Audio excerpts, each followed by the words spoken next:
In this video you will discover the best towns and areas to stay in the Mornington Peninsula with all of the pros and cons, the most beautiful nearby beaches, and I will show you also a couple of spots where you can do some cliff diving, which is absolutely unique. And at the end of the video you will discover my favorite beach here at the Mornington Peninsula. But let's start this video straight away with the Mornington town. One of my two favorite towns actually to stay in the Mornington Peninsula. Plenty of old historical building, very charming, absolutely romantic, with plenty of restaurants, cafes, bars, and of course shopping as well. Location wise, this is the first town as you enter the Mornington Peninsula, so it works so well if you are on a day trip or on a short stay. So this is definitely a great advantage, but also disadvantage because you will be far away from most of the attraction of the peninsula. And what about the cost of accommodation? Well, I was able to find on a couple of occasions some amazing deals around, so if you're traveling on a budget, it's worth checking out also Mornington for your stay.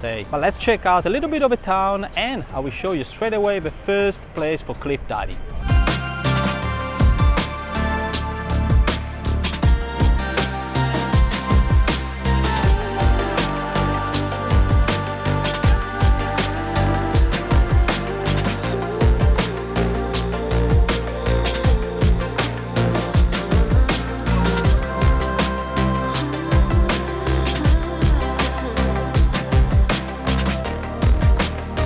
And here I am in Dromana, certainly one of the best places to stay with families. You can find houses usually with 2-3 bedrooms, which is great if you're traveling with kids or as a group of friends. The beach that you see here on my back is fabulous, usually flat water. Today is a northerly wind, which means very hot, but also some waves. Very shallow, crystal clear water. What do you want more? And then you see on my right side there is also a little pier which is beloved by kids, because they go down to the top and to have a dive. Actually, my kid is there. I should better go down there, check how it's going. If you want to have more of a quiet time, just go east where you find Safety Beach, which was famous with the name of Shark Bay. And the main reason was the abattoir over there that was discarding blood into the bay. Of course, what do you expect? Plenty of sharks there.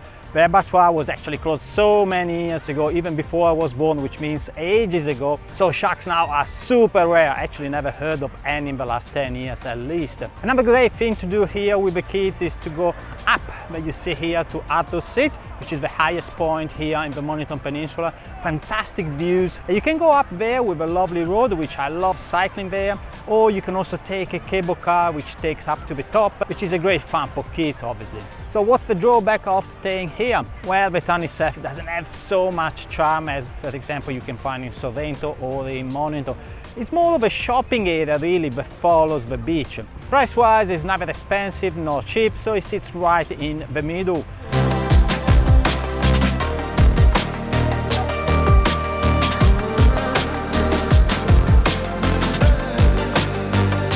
Hold on, I'm building these channels and I need your help. Please subscribe to the channel because this means a lot to me. And by the way, I'm not gonna suggest you any accommodation in this video, but I have a few tips in the video description that you can check out for some amazing accommodation in the area.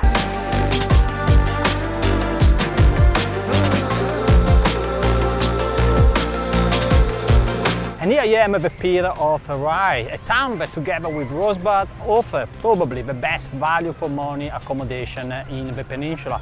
But it's not just about accommodation, it's also about plenty of supermarkets, including low cost like Aldi. And then you can find fish and chips, restaurants, bars, cafe. Another great thing about this area is that you have the bayside with a beach that is just right behind me. That is a calm water, very shallow, crystal clear. The perfect spot really if you're traveling with your family. And then you can go on the other side, on the ocean side, where you find fantastic beaches for surfing, not as busy as here. It's also a very practical base coming from Mambo because it's right at the end of M11, so it's a direct access. Usually you need about between 1 hour and 1 hour 15. On the coastal side you have plenty of trekking opportunity. I've actually done a video just for a beautiful hike that follows the coast. Absolutely amazing. Another great advantage of this area is that you are next door to the hot springs, which is a must-do experience once you are in the peninsula. And if you are in Rye with your family, just right here on my back you see a parking spot. Well, that parking spot is actually used for the rides of Christmas time. So if you're here with the kids, surely it would be the time of their life like it was for my little one a couple of years ago.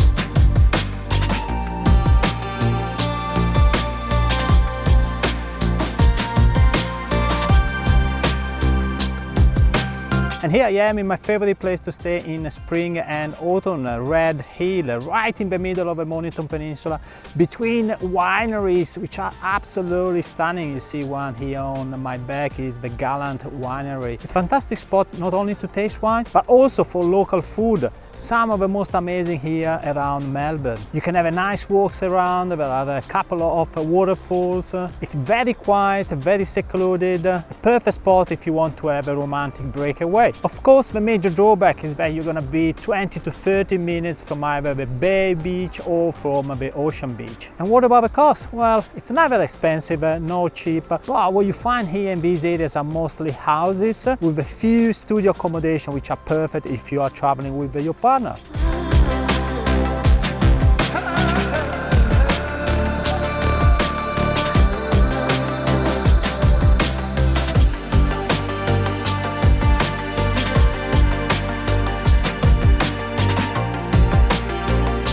If you're looking for a secluded place, then Flinders has to be. This is a small village on the ocean side, far away from Dromana, Rosebud and all of the bay. It's a famous place for its mussels, but it's also famous for snorkeling and diving along the pier here where I'm walking at the moment. Two beaches, one that you see here on my back, and then there is another beach on the other side of the national park, which is a little bit rougher, but if you are traveling with your kids, probably this one works so much better. Calm water, crystal clear as usual. The village itself, it's just a couple of streets, but there are some nice restaurants and cafes around.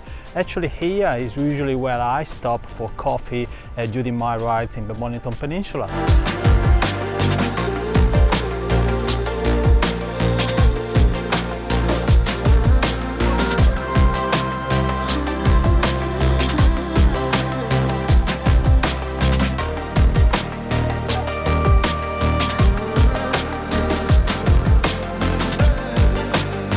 And here I am in the little pier on my favorite place to stay here in the Mornington Peninsula, that is Sorrento. The town itself is so beautiful, stunning, charming, romantic, with plenty of options for food, restaurants, bars, cafes, fantastic shopping all around. You can have a walk, so many boutique shops. Really, you have a lot here in Sorrento. Besides that, there are two bay beaches, which means crystal clear water, shallow, perfect if you want to have some calm time with your kids. But also you have an oceanside beach, which is a fantastic option if you want to go for some surfing. Overall, Sorrento is one of the best places you can stay here in the Mornington Peninsula, but one thing must be said, it's an expensive place to be. In fact, it's probably the most expensive place to stay together with Portsea.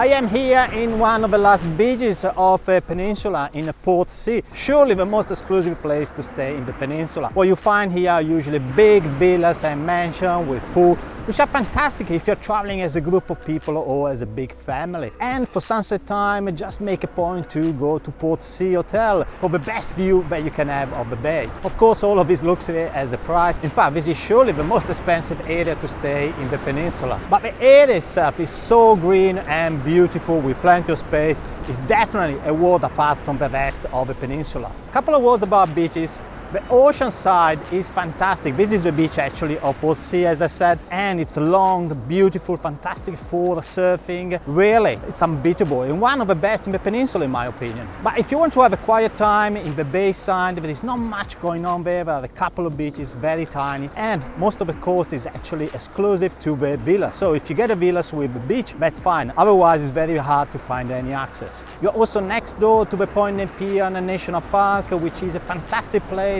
for a walk or for a ride. I was there the other day actually with my bike. I ran also my drone. And with Portsea, I'm gonna close this video. I hope you enjoyed, and tune on the next week video where I compare actually the Mornington Peninsula to the Great Ocean Road. Put a like, subscribe, and I see you next time.